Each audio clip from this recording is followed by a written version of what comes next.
Shalom and welcome to NeshamaCast, exploring Jewish spiritual care today, brought to you by Neshama, Association of Jewish Chaplains. I'm your host, Rabbi Ed Bernstein.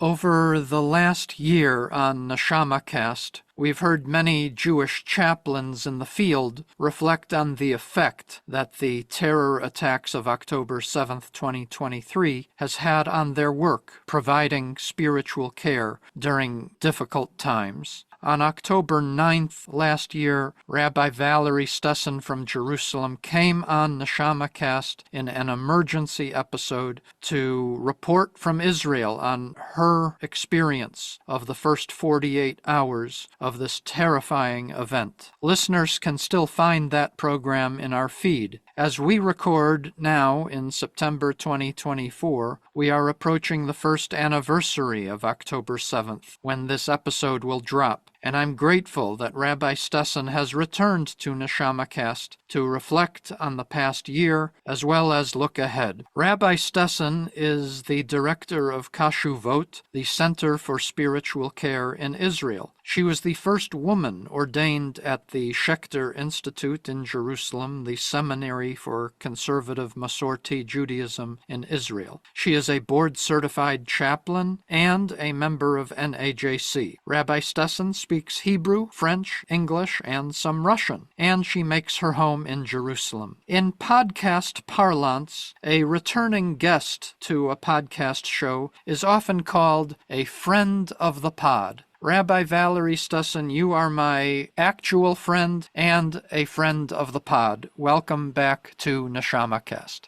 Thank you very much. Thank you very much for inviting me, and I'm very glad to have the opportunity to be in touch through this podcast with my colleagues, and I'm very, very glad to feel the support that I really felt from the beginning of this so difficult year from the colleagues from abroad. It was very meaningful. It's wonderful to have you here. Last year, Rabbi Stessin, we met on October 9th, and we were focused on the state of emergency as it was unfolding before our eyes at the very hour we spoke. We are still in horrible times. At the same time, nearly a year later, we have a little more perspective, we have a little more ability compared to 11 months ago to pause and reflect. And I'd like you to have the same kavod or honor as our other NeshamaCast guests to reflect on your career and tell your story about how you became a rabbi and a chaplain. So please take us back to your early days in France and Israel. What was your spiritual life like growing up, and to what extent did it lay the foundation for your later work? Okay, I will soon be 60, so it's a nice opportunity, to go back to childhood and at least try to see all this,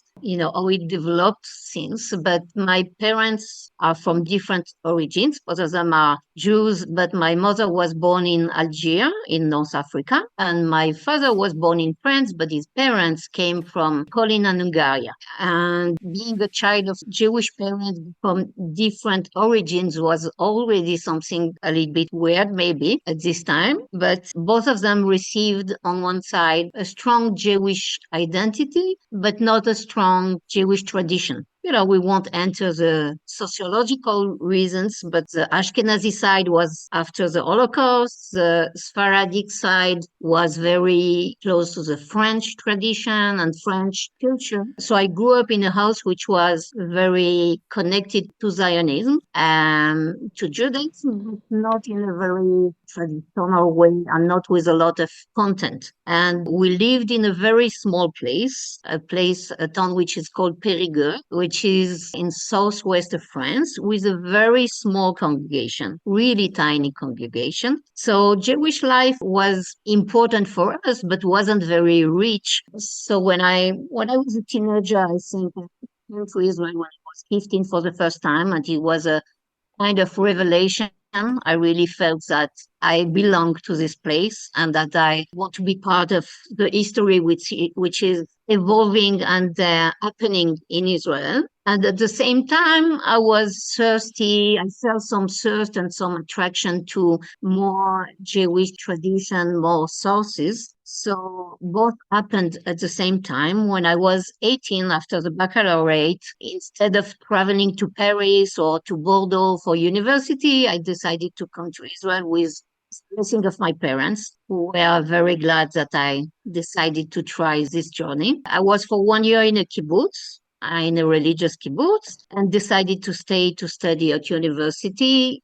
I had also, the advantage if you compare with Olim from Russia or other places, that I could come and be free to decide, to go back if I want. It wasn't an aliyah that was very stressful because I knew that I can come and try, and if it doesn't fit, I can go back. In fact, I found my place here, even if it took some time. And I studied at university, Jewish thought and special education, which led me later to go for a teacher certificate. But then I still wasn't aware, and I'm sorry if it sounds weird to my colleagues, I wasn't aware at all of any non-Orthodox Judaism. In fact, I came from a kind of secular or a little bit traditional home. In France, you didn't have at this time there was almost no liberal Judaism in France, for sure not where I was living. And I came to Israel and I didn't know that there was an option. And I felt that I didn't belong not to the non-religious because I was attracted by tradition and meaning and rituals, etc.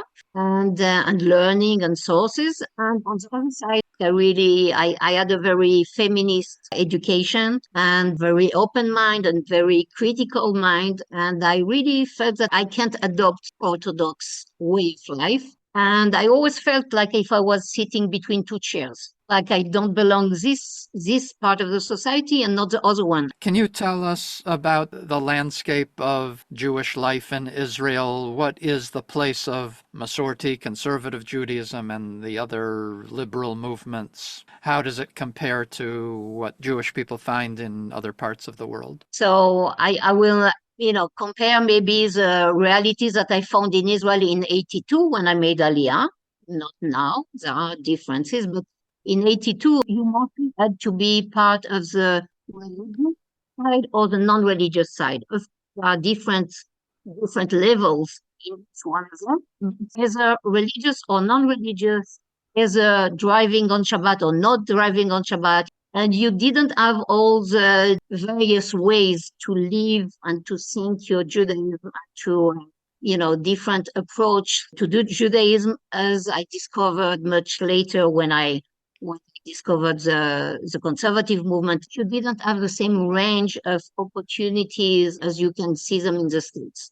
Our reference point in the United States, there's a constitutional separation of what we call church and state, and the government is not involved officially in any religion. Whereas in Israel, there is the recognized official Judaism of Orthodox Judaism, and there's a chief rabbinate that operates on tax dollars. And so how does that affect the life of people who are not Orthodox? Yeah, I think it's also in the mind of people, and I think it changed and it's keeping changing. But then I really had the feeling that, you're black or white. For me, it was clear that, that life is not so white and black, that there are many things in the middle and many ways to keep mitzvot. And some people who are not religious are keeping some of the mitzvot, and some people who are religious. Something was very binary. When I discovered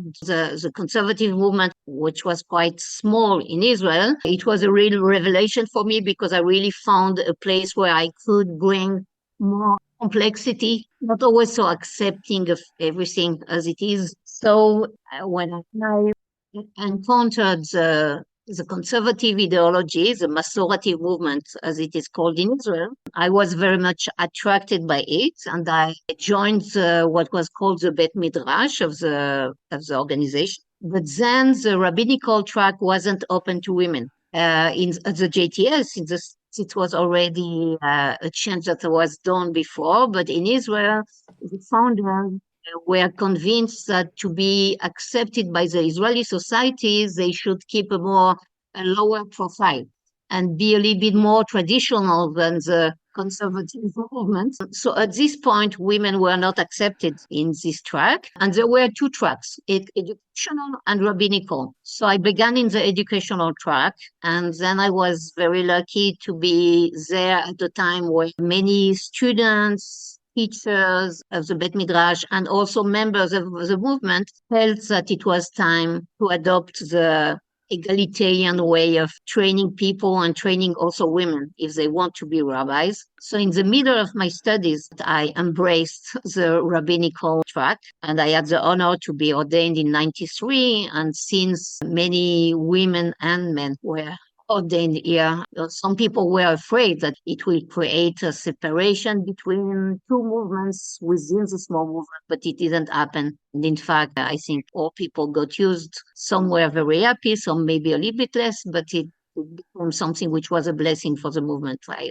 Did Israeli media cover the event? Was it a big deal for a seminary in Israel to ordain a woman? What was that like? Yes, at this time, it was on the news, but I think now when I meet people, they really don't have the same reaction. Now, even in Orthodox movements, some of the new Orthodox here began to ordain women. And I think, many things like the women of the wall, women rabbi is not so weird as it was 30 years ago.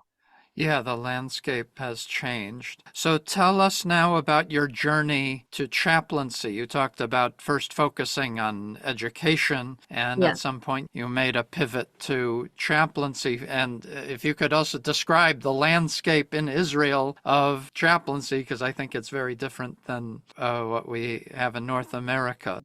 So indeed, the first years of my rabbinate, I was involved in education and informal education in FSSR for a few years and traveling to FSSR quite a lot. And then I worked for 15 years at the Tali Education Fund, which is a network of non-religious schools with the enhancement of Jewish studies. And towards the end of this long period of 15 years, I had budget restrictions. And budget restrictions means also restrictions of the staff. And so I lose my job at Tali after many years when I was giving work to my colleagues and to the rabbis in rabbinical students. And then I had the opportunity just a little bit before to join a C.P.E program, which was new in Israel. When I studied for rabbinical studies, we didn't have a C.P.E in Israel. And New York Federation began to develop spiritual in Israel. One of the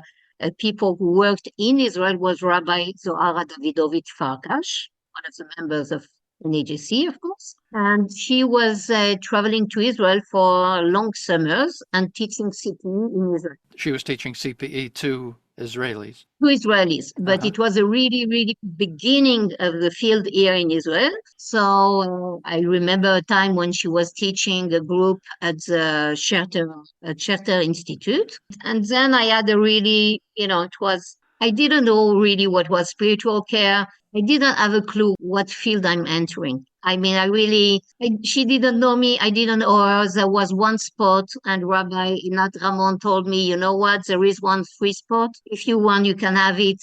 I don't think I had any idea what was awaiting me. I remember the moment where I put the door to the nursing home, I had to do my clinical time. And as we are used to do as chaplains, I entered the place before having any idea of what was my job, what was my role, what was my definition. And I remember opening the door.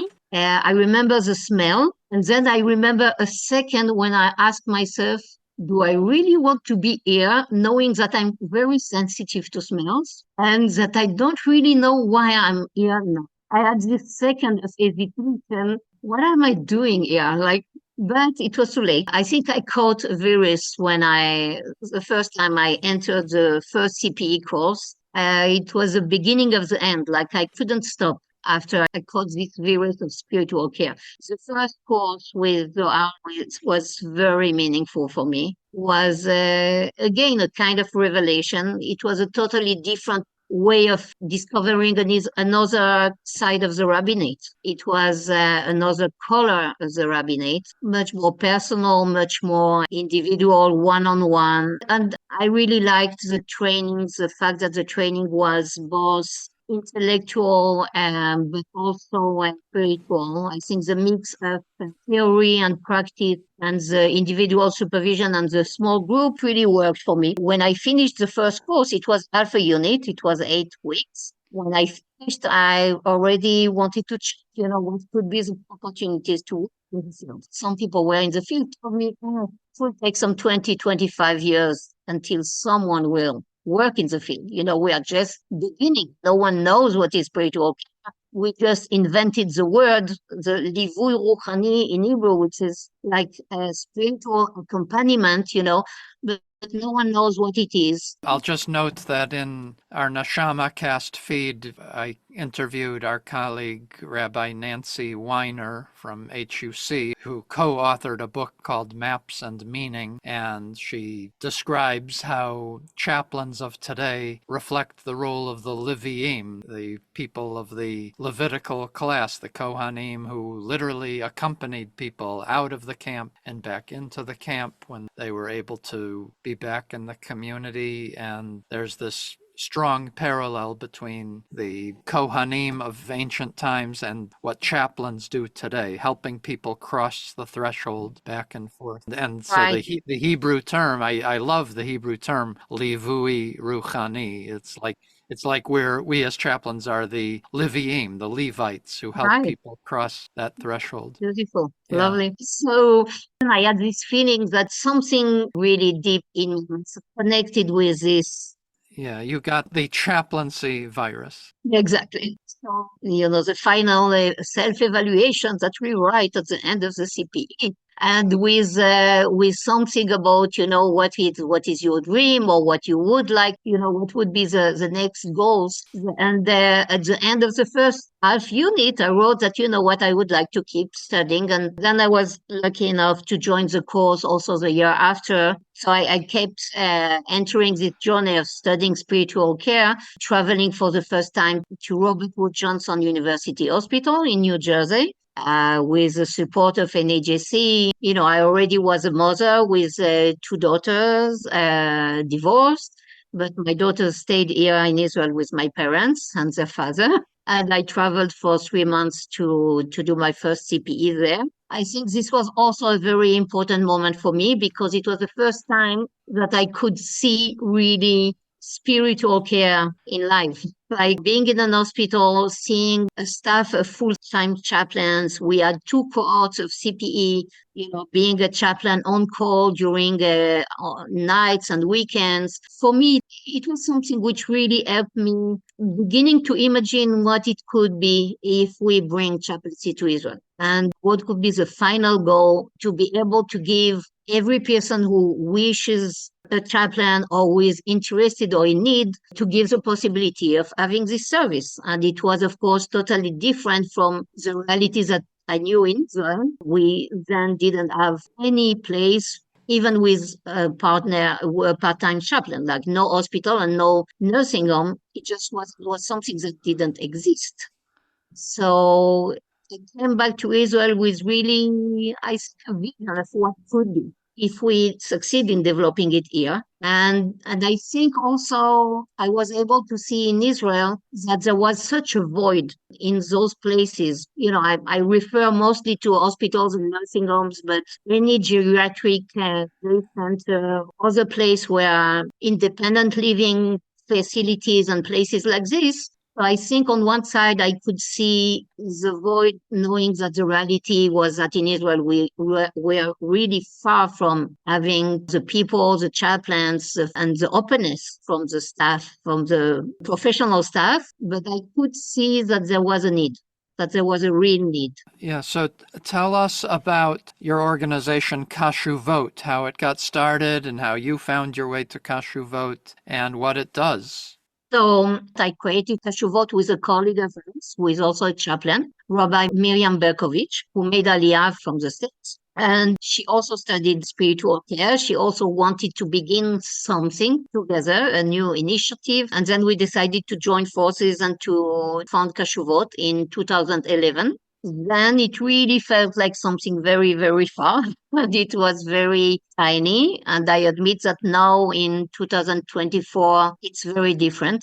Kashuvot also joined with another non-for-profit, which Eli Sharon, who is an Israeli chaplain, founded some 10 years ago. So now it's in fact one organization, but it includes two non-for-profits who have the same vision of developing spiritual care in Israel. We really moved from two chaplains who were just volunteering a few hours a week, in a few hospitals and trying to just spread the word and talk about the need for spiritual care. Now, Kashuvot is leading 5 C.P.E. groups in parallel during the year. Last year, we had 2 groups in the Northern Hospital in Tveria, in Korea, and 3 groups in Suraski Ichilov Hospital, which is the largest hospital in Tel Aviv. So it's not far from 50 students who are first and second year. In Israel, students are studying only 2 units and then they go for certification by the Association of Spiritual Care in Israel. And Kashuvot also was the first organization to organize a course for educators. And we already have chaplains working in different hospitals, some of them through Kashuvot. Many of them are directly working for the hospital, nursing home, or private clients, because the knowledge of spiritual care and the need for spiritual care is spreading also between just people that are telling to each other from one to another. And some people just take spiritual care as a private service because it still doesn't exist in every place where it's needed. So even if we are still very far from the goal, I mean, chaplaincy is still not a recognized profession. So the miracle is that we can train students in hospitals. Recognized by whom? By the state?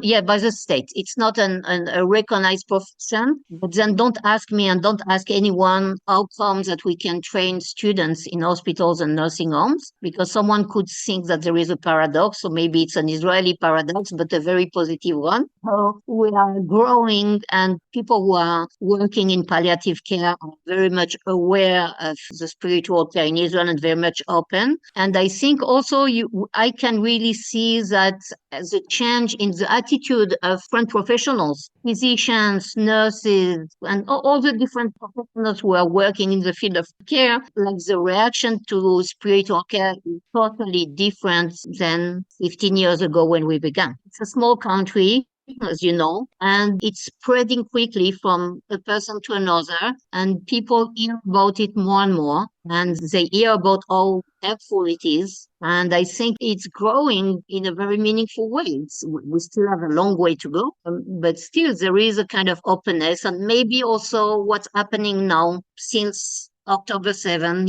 is in a way, again, something that will influence the society in being more open to another kind of spirituality. So you mentioned the post-October 7th world, and I'd like to get into that. So as I noted, you and I last met on Zoom on October 9th. At the time we spoke, we did not know the full scale of the damage of October 7th. At the very hour we spoke, bodies were still being found. A year later, what are you experiencing personally and professionally? What do you know about the effects of the war now that you didn't yet know when we spoke last year?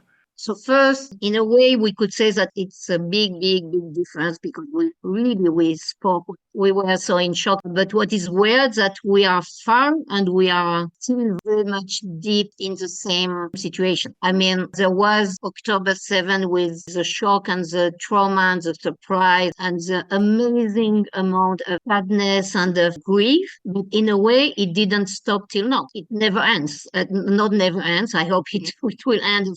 In a way, we are still in the same feeling of people who are soldiers who are hurt and killed every day, hostages who are still there, and hopefully when the podcast will be broadcasted, maybe it will be different, but we are still with the situation that more than 100 hostages are held by the Hamas, and we still don't know who is alive and who isn't. And the fact that there were so long periods of reserves in the army, some of our soldiers and children are called for the third time to the reserves, and all the stress and the situation, the security situation on the northern border gives the feeling that we are still stuck in the same place and that we moved and time is moving, but we are still very much deep into the sadness, uncertainty, and everything is still very much alive and very much painful. And something in the pain and in the grief is still very vivid, even if we are so far from October 7th.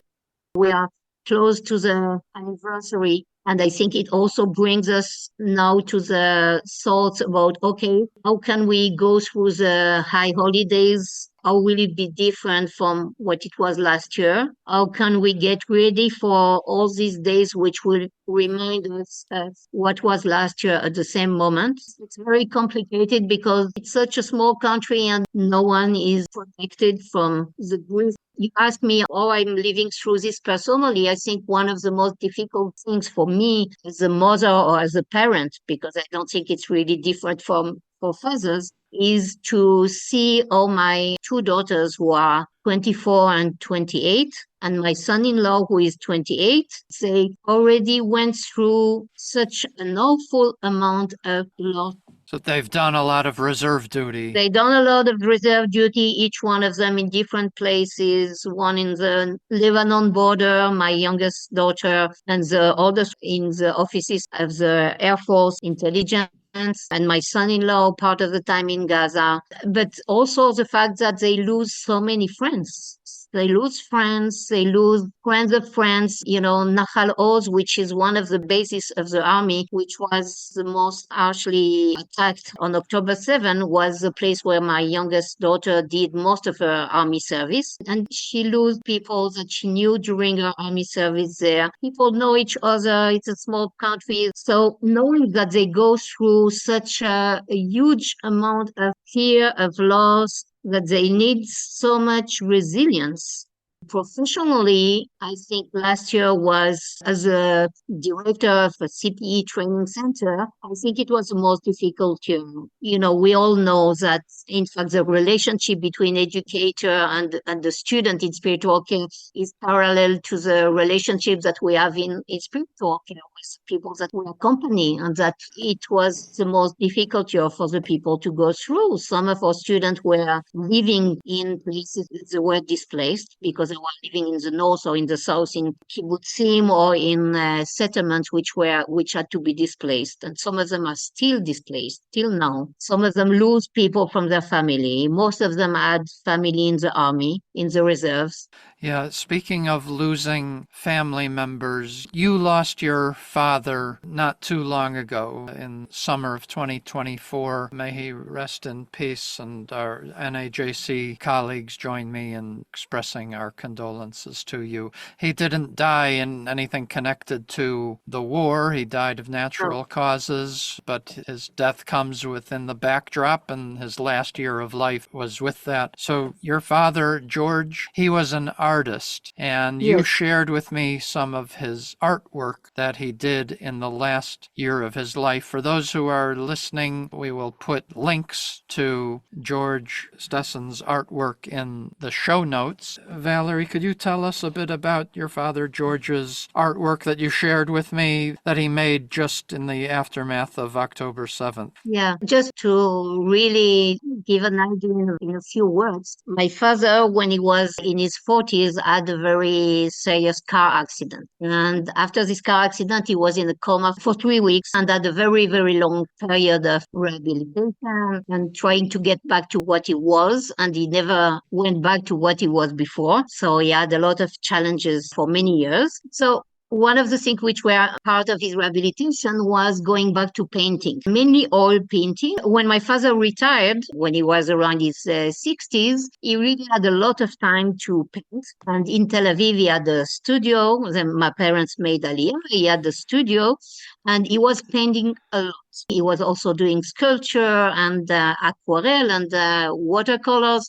And he was telling me, on the day when I won't be able to paint more, I don't want to live more. It was his motto. Creation was his raison de vivre, as you would say in French, with, the taste of life. After October 7, my father did 2 more paintings. One of them people can see also. It looks like it has the colors of the Israeli flag, the blue and white, with a big splotch of red on it representing blood, and it says 7 October, and there's a Magen David right in the middle, which is from the flag of Israel, but there's a big blood stain in the middle with 7 October on it. And there are also some black lines, and the black lines are going out of the drawing, the black lines which are also entering the wall, the white wall. Like if it's the 7th of October is not, you cannot limit it to this framework, to the painting itself, but it also enters the wall itself. In May, my father was diagnosed with cancer, and 5 weeks after, he died from this cancer. When it was diagnosed, it was already very, very advanced. But in my mind, aftermath of 7 October was that he stopped drawing and painting and creating. In fact, was totally connected to the deterioration of his internal health.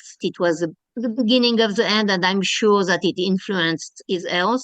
And, it's very clear that people here around, I see many people have many physical effects, illness, and different things. I personally also had things like this, which I didn't have before, but I'm sure that it's connected with what's happening. But I think of course, moral injuries, moral pains, the pain and the trauma that people will have to recover from are even deeper than the signs that we can see on physical health. About when did he complete those final paintings of his life? I think it was really a short time after October 7. And then after that, he just wasn't able to muster that creative spark. Yeah, he said that he can't find any inspiration, and, he wasn't able to create something new. It really felt like he lose the taste. Very sad indeed, but I'm glad that he was able to complete the works that he did do, and may his memory be for a blessing. Yehi zichro v'aruch. Thank you. I want to ask you, what are key things that you and Kashuvot have been able to do since October 7th to bring spiritual support to the people? Are there any stories that stand out in terms of how you were uniquely positioned to respond that people might otherwise not have had if Kashuvot didn't exist in the last year? I think on one side, and I will begin with the weak point, I want to be very open and honest with my colleagues and with people who understand the work we do and who understand how complicated it is. I would have been very happy to tell you that maybe not on October 7th, but on October 8th, all the people who were involved with emergency support and psychological support or support for people who were in any situation of stress, I would have been very happy and very proud to tell you that we received hundreds of phones and phone calls, and people who asked us to send chaplains to hospitals and many other places where they were needed. It's not what happened. Okay. The contrary happened is that in most of the places where we tried to be involved and to help, let's say, for example, in hotels near the Dead Sea and in many other places, there were hotels where many, people from the kibbutzim from the south, from the border with Gaza. And the first thing that we tried as Kashuvot and as organizations in spiritual care in Israel was to volunteer and to try to be part of the staff. But then there were issues of not being therapy, not being a recognized profession, And even in hospitals, for example, we would have been very glad to be present in the wards where there were civilians and soldiers and be there for the staff and for the families. And we were not very present. Why? Not because we didn't want, not because we didn't try, but because we are still a little bit outsiders. Okay, that's the truth. I was frustrated. Many of my colleagues were frustrated, but at the same time, we also understood, okay, it's a long run, and all the issues that were raised, all the collective trauma that we are going through is not something that will be dealt in a day, in a week of treatment, or in an intensive month of treatment. So anyway, we understood that, okay, maybe we're not on the front line, but we have to be ready to be there for the medium term. And also, I can tell you that all the key courses began a week after October 7th. So the week after, we were still all in shock, and we also didn't know if people can travel. You know, it was still very unclear. Can we travel? So we did the first meeting, the first learning session on Zoom. But the second learning session was in person, in hospitals, in nursing homes, and then began to meet the average Israeli. Can be Jew, can be religious, can be non-religious, can be Muslim, can be Buddhist or anything else. But we were in the field and we met people who suffered from what happened and what is still happening, as everyone in this society. Again, some of them are touched very closely because they lose people that they know. Some of them maybe don't know very close people who died, but know people who were, who were injured, or people who lose other people. So in a way, we are in the field. We were not on the front line. When I look back and I see where we were when we went together with the colleagues, we planted the first seeds of spiritual care in Israel, and I see how it grew since. I am still very optimistic that we will get there. For now, we are in every place where we can enter with the people that we have, with more and more chaplains every year, more and more certified chaplains every year. And each one is in touch with another group, with another community. So our students study also about trauma and about trauma response. But I think that the fact that we are present in places where people deal with all the usual problems of life, illness or chronic illness, cancer, dementia, and all these usual issues of life. But in parallel, they have to cope with the Israeli reality, which is complicated and sad. We are there to work with the staff. We are there to work with the patients and families. And I think our influence is even wider than just being first responders. But I think it's also very important to be present and to be just with patience, with a lot of resilience, just believing in what we do and in the fact that giving space for the spirit, giving space for the spiritual life of people in a society where it's not something which is so easily accepted, at the end it works. It works. It just has to grow, and it takes time to grow. It takes time, it takes effort, it takes means, but it grows. So even if you're not on the front lines, as we might picture that, you are still helping people, and everybody is dealing with the trauma of the war to some extent, and everybody is affected, and you're meeting them where they are at. You mentioned about people in Israel who are not Jewish, and I wanted to ask you about that.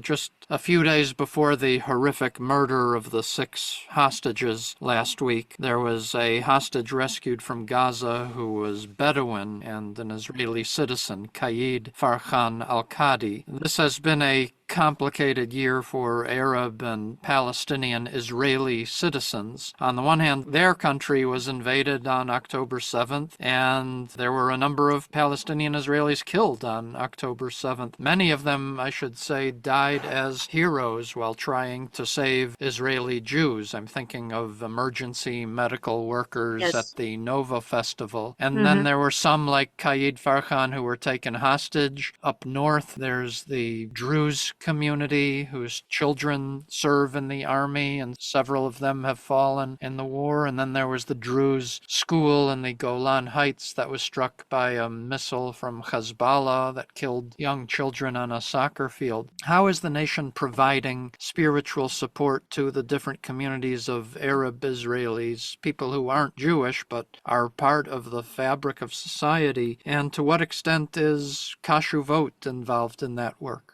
I guess most of the people know we at Kashuvot, of course, we adopted spiritual care as support which can be and should be for everyone. So part of the training that the students are receiving and part of the training that they get in hospitals. And I think it's something which is also very unconventional in Israel, to understand that spirituality is in fact something that we have in common and not something that is a barrier between those groups. But it's something that can maybe unify people around different kind of beliefs or the way they relate to the higher power and things like this. It's something which is very meaningful for the people that we meet. So I think the group that the chaplains are creating are really something which is very, very new here. The fact that you can try to openly talk with someone who is very different from you, who maybe doesn't know your face, but wants to understand it. And I think it's bringing really another kind of language, another kind of culture, a kind of, language, something that people can share. I can say that even people who made Aliyah from FSSR also came with a very different approach to religion and spirituality. I'm happy that now I'm talking with you and with people who know what it means, but it's not easy to explain to other professions or to other people who don't have the experience. But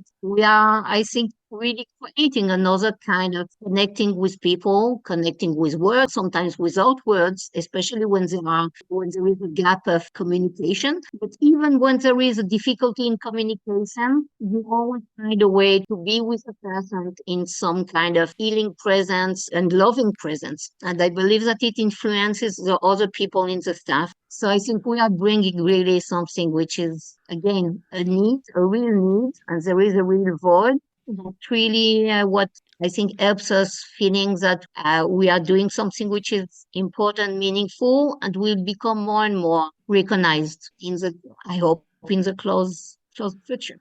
Yeah, I'm glad to know that Kashuvot is on the front lines of working with all Israelis, regardless of religion or ethnic background. Israel is a complex society, and 20% of the population, at least, is not Jewish. And it shows that the last months were also very difficult for them because the identity issues and the fact that they are connected to both sides in a way makes it very, very difficult. It's very difficult to talk, to have an open conversation and frank conversation with people. There is a difficulty to speak openly about those issues. And we hope also to have more and more. We have 2 students who are Muslims, religious women, and we hope that we will be able to expand and to have more and more people who are not from the Jewish background in our kehillah, in our community of students and chaplains. I think as the spiritual care will develop and will become hopefully soon a recognized profession, I think we will be able to attract more people who are from different backgrounds. That's wonderful. So to bring things back to our Jewish community, on the secular calendar, October 7th falls in between Rosh Hashanah and Yom Kippur. The Hebrew date, of course, is the 22nd of Tishrei, which is Shmini Atzeret Simchat Torah, exactly 3 weeks after Rosh Hashanah. How are you approaching the Chagim, these holidays this year, and the first anniversary of October 7th? How are you approaching this season spiritually, particularly as these 2 events, the Chagim, the holidays, and October 7th, are so closely intertwined? And one thing I'm particularly interested in is what the Yizkor prayers will be like for you on Yom Kippur and Shmini Atzeret. These are the prayers that we say to recall people who have died, and we pause in Yom Kippur and Shmini Atzeret to remember those who have died. And I imagine in Israel that will have particular emotional resonance this year. So what are you anticipating? One of the groups where I'm active and I'm most dealing with this question is the congregation, the conservative congregation, which I'm part of, Mayanot. And we were really having discussions about, okay, how can we cannot do it exactly the same way. We are not the same. We changed, our reality changed. The Siddur maybe is the same, but what do we want to add? And what do we want to maybe change? What kind of space we can try to create between the words? All the words of the prayer for Chaplain of Yom Kippur, any association with life and death, with punishment or with reward. Everything there, I think, may put people back to difficult feelings and difficult talking. For sure, the theology behind many of the things is much more challenging for many of the people now than it was before. And I think it's true for people also in the very religious world. And on the other side, I think there may be some people from the secular world will maybe during this year maybe had the opportunity to question how the tradition and Jewish tradition can be meaningful or helpful in coping with crazy year. So I think everything will be different because we change, but we still are not able to really do look and understand that what changed, because we are still in the process, because we feel that we are still in this kind of tornado of this year. So in a way, I think even when you try to stop and to look at what happened, you still feel that you are still running, you're still in this process. So I guess it will be holidays with much more tears, and at the same time, people here are trying to keep living their lives. They are back to work, they are back to life. Tomorrow I'm going to a wedding. People have the right to be happy and to be at their wedding and to have a happy wedding as it should be. So we are living in parallel with these two tracks, with trying to live and maybe even to live more with more kavanah, with more intention, knowing that, okay, life is so fragile that we really have to feel all the joy and all the happy things that we can live through. And at the same time, I think many people still feel in the process of, and that the grief is not ending. It's surviving and being very resilient with both things in hands and keeping always the feeling that we are alive and we need to, it's also Hanan, it's Kippur, it's in Torah. We want to have the right to go through those family times, community times in a meaningful way. We are not ready to give up, and we won't give up, and we understand that it's one of the hardest period of our lives in Israel for many of us, but we try to hold the grief in parallel. So I think in most of the congregations and most of the synagogues and most of the key communities, there will be to keep what we had before, to keep this lively experience of the high holidays, positive experience, but we also need to connect it to what we went through. Like, it cannot be the same. It will be different because we change, but it will be different because we need to feel that it answers some of our new fears, new doubts, new issues with faith, with belief and disbelief. And I think there is a very large amount of coping with what we were so confident about, what we believed so deeply, and what we feel that needs to be rebuilt because it was destroyed, or at least partly destroyed.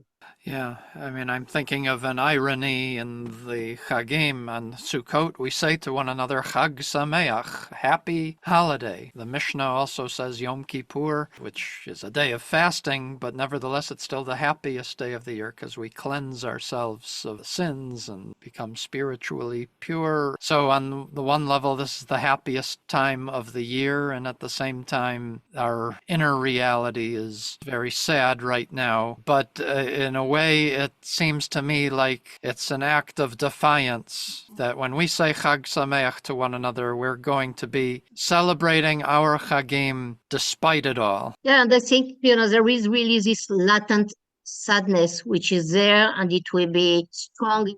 It will be the ceremonies and the year after, etc. It requires more strength to be happy or to be positive or to believe in the future, to go back to those traditions and to keep those traditions. It requires much more effort, but it's also really the feeling that even when you are Begetz al Mavet, even when you are very deep in the very dark and very sad place, you still need to find where are your strengths, what brings you strength. I think it's amazing to see how courageous people are here. Now people are more aware of the trauma, of the difficulties, of the price that it has. They speak about it more openly, and it's important. If we compare with other generations after Holocaust or after other traumas, they speak about it much more, and still it will be a long way until we recover from what we've been through.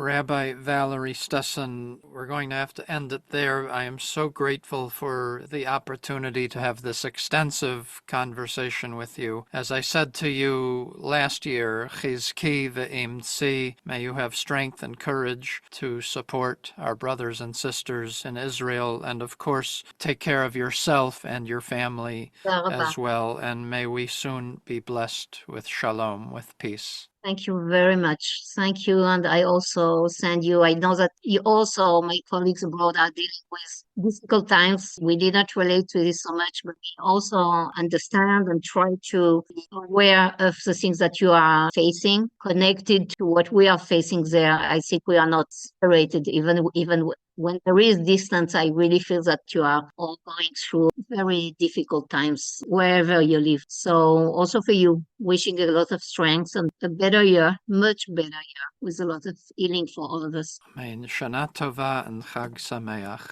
Shana Tova, Chag Sameach to you too. NeshamaCast is a production of Neshama, Association of Jewish Chaplains. Thank you to our guest, Rabbi Valerie Stessin. Check our show notes for more information about her work.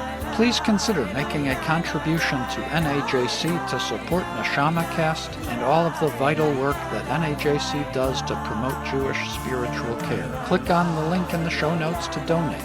Thank you to Rabbi Katya Philo for technical support and production assistance. Additional thanks for logistical support to Allison Atterbury, N.A.J.C. Executive Director, and Rabbi Drew Kaplan and the N.A.J.C. Social Media Committee. Transcripts for this episode and other episodes of NeshamaCast are available at neshamacast.simplecast.com and are typically posted 1 week after the episode first airs. Our theme music is a nigun for Ki Anu Amecha, written and performed by Red Cantor Lisa Levine. Please help others find the show by rating and reviewing the show on Apple Podcasts. We welcome comments and suggestions for future programming at neshamacast@gmail.com. And be sure to follow N.A.J.C. on Facebook to learn more about Jewish spiritual care happening in our communities. May the new Jewish year of 5785 be a better year, and may we all work together to heal our world.